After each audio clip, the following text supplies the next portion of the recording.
object of TaxiChronicles is to allow real riders with real stories share their experience and enhance your life. So sit back and enjoy the journey.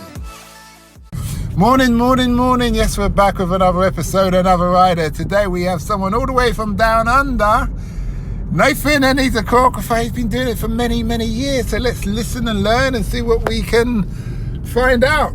Nice to have you here today, Nathan. Well, it's lovely to be in this very joyous car on a Saturday morning in London. Okay, so how long have you been in the choreography business, and why did you choose that industry, or did it choose you? I think it kind of chose me. I started dancing really, really young and in Australia. And I became a performer for many years, like with the musical theatre. And then I think for me, the excitement was always about the creation and how things are created. And I was getting a bit old, so doing 8 shows a week was getting harder as I got older. So I started becoming an assistant to an associate, and then I finally took the leap and started creating my own work. And that happened about, I suppose, like 18 years ago now. Okay. Yeah. What kind of dance did you start off doing? I started doing jazz, tap, ballet is what I started with. Okay. Yes. You must be very strong if you're doing ballet. I was strong, correct, but under this mask, trust me, is a very old person. So what that's very interesting. How long have you been doing the ballet? The ballet always fascinates me. Yeah.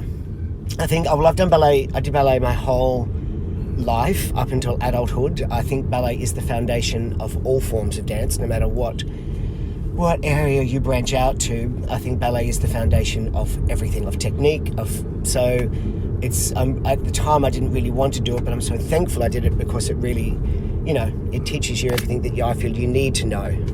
Okay. Yeah. Like, I'm going to ask you like what, but I also want to ask this question in there. Can you do that thing when you go up on your toes, or is that just women that do that? You mean in point shoes? I don't know what Yeah, they're called point shoes. I tried to put point shoes on once, and I thought I was going to break my ankles. Okay. But it's obviously that's a strengthening thing that obviously you learn as you get older, and you upgrade from ballet shoes to point shoes. But I've personally never been put on my tippy toes. But I've got very dear friends that are extraordinary ballet dancers that can do that very well. Okay. So you ever done Swan Lake or something like that? No, I just don't feel I'd be a very good swan. Okay. Like for me, ballet was about learning the technique and understanding the foundations, basically, which I feel is the core to everything you need to do in dance. So, but I was never going to be a ballet dancer per se. I had it for purely what it gave me in terms of technique. Okay, if you was talking to a younger person and you're teaching them like about the core of dance, what are the main core 3 or 5 core elements that you say they would need to take from ballet? Oh, look, my first thing would be, regardless of where you want to go, start with ballet. Let that be your foundation of everything. I feel it just teaches you everything that you need to know in dance. I feel in regards to dance for me made me feel good. And I feel people lose sight of that. But I think a really important thing is to actually make sure that you enjoy it, because it can actually bring you so much more joy when it's something that you enjoy doing. What else? So I'm just trying to get from you what are the core things about ballet that are the foundation. It's technique. It's about learning how to engage your core, alignment, feet, posture, technique, turning. It teaches you the foundations of everything that you need. Oh, now I'm with you. Yeah, that makes sense, doesn't it? Because everything's got to be kind of symmetrical. Yeah, and I think what's interesting about ballet is it's the only, really, in terms of dance, it's the only one that's really taught all over the world in the same language. Well, ballet is, created it's French, but it's taught in English and French, but it's the same all over the world globally, which I think is really quite extraordinary, that the power of that. Obviously, you can have different interpretations of other dance styles, and you can call it what you want, but ballet has a syllabus that has created, and that's done all over the world. Mm-hmm. What have you learned over the years of your whole long time in the dance industry and choreography that you wish you knew when you had started? Everyone's journey is different. That's good. As you can see, I've learnt that. So yes, you got to spend less time worrying about what everyone else is doing and just focus on what you're doing. Yeah, I like that. So more focus on the inner you. Well, yeah, because it's much easier to look at someone else's life and compare yourself to that and like, well, why am I not doing that? Well, stop worrying about them and how can you make yours better? What were the fitness and nutrition regimes that you had for when you was actively dancing? Look, I probably wasn't the greatest nutritionist. I had a really high metabolism and I worked and I danced a lot. Okay. So it's a bit different now. Now that I'm older, now I'm far more into nutrition and what I eat. Because I'm older and I don't move as much as I used to, so to maintain my physicality and my energy and my, strength, I have to now actually watch what I eat. Okay. You said that you were here for the Commonwealth Olympics. The Commonwealth Games, yes, in Birmingham, yes. What are you going to be doing up there? So I am directing the parade of athletes, which is when all the athletes from all the 72 countries come into the stadium. 72 countries? Yes, part of the Commonwealth, yes. Really? Yes. That many? There is that many. That's the English Commonwealth? That is the Commonwealth. So Commonwealth worldwide. So from parts of Africa to Australia to New Zealand to the Cook Islands to Singapore, all the countries that are part of the Commonwealth. Really? I didn't know it. I googled it once and I swear I saw 14 countries. That might have been one of the regions. There's 6 regions of the Commonwealth, and within those 6 regions it breaks down to 72 countries. So you're going to be a busy guy. I'm very busy. You're going to be busy, man. I've been busy for ages, let me tell you. So you have to come up with like a way of walking or... It's about creating a really interesting and exciting way to bring the athletes in and to keep them engaged and give them an experience that they remember that's a positive experience, and it's quite a job. Okay. All right, so that's 72 different countries, and every country probably has about 30 people. Oh, no, like England will have about 700 people. Really? Yeah, there's about 4,500 athletes that will come. And you're just going to be walking, doing your thing? I will be doing my thing, but trust me, there's a lot of people around me that help me do my thing. It's not just me. Okay. That's good. But coming to the end of the journey, what's the impact you want to have in the world? Oh, I think I just love to make people feel good. So if I can make someone feel good, I'm happy. I think it's about all of us just being kind to one another. And, in this very delicate time where we are, I think one thing you can control is how nice and kind you are to others. And I think that's a really important thing that I like to try and do every day. Okay. And where can people find you if they want to see this? Commonwealth Games? No, yeah, on social media. I'm really bad on social media. Oh, okay. I only have Instagram. I don't have Facebook. I don't have any of that. But I'm on Instagram as Nathan Mark Wright, and anyone can come and follow me and say hello. And I can tell you now, I did London Olympics.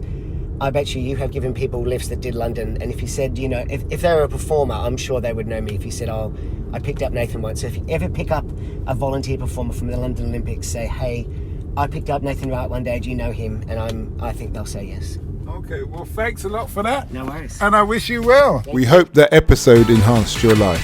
We post an interview every day, as well as vlogging on our social media channels. Don't forget to subscribe to get our latest episode.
We hope that episode enhanced your life.